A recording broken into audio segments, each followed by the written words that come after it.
In this video, I want to show you a useful setup that I use to make sure that when I'm in the terminal, I do not delete files by mistake with RM, because if you use RM, the files do not go to the trash bin. They disappear. So instead, what I use is an app called Trash. Let me show you an example of how it works. Right now I have two files in my directory, task-rm and task-trash. Right now my trash can is empty, as you can see. So if I want to delete a file, let's say task-trash, I'll just use trash task-trash.txt. And then if you look into my trash can, it's right there, task-trash, right? Now, what if you might say, well, I forgot to use trash and I used RM instead. Well, if I use RM on task-rm,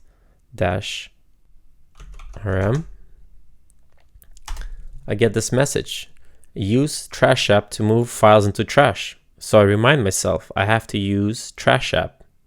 But if I really need to remove it, I can use RM by using the full path. So,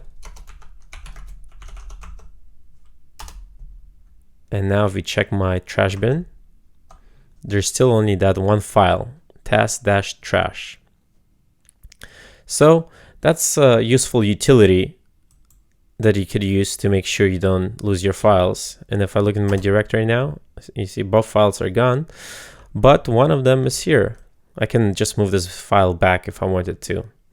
Now, the way to install this trash app is, first you need to get a Homebrew. It's a package manager for Mac OS X or Linux, and it has very good instructions of how you can install it.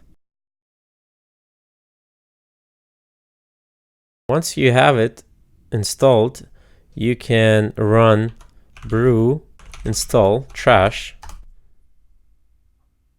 And as you can see, I already have it installed, so it's asking me to reinstall it. But you just run that command, it's going to install.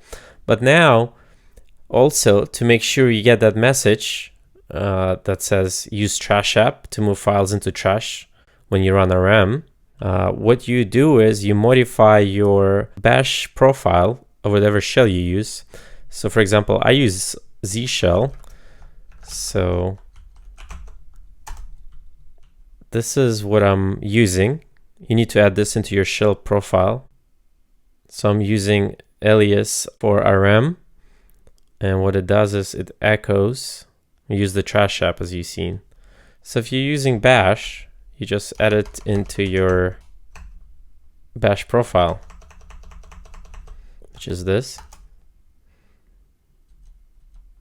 And you would just write this, alias rm echo use trash app to move files into trash. So next time when you run rm on something, let's see.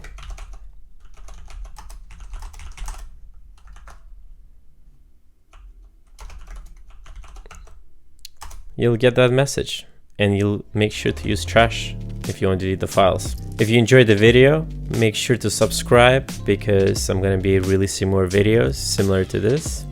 And make sure you like and leave a comment. And I'll see you soon.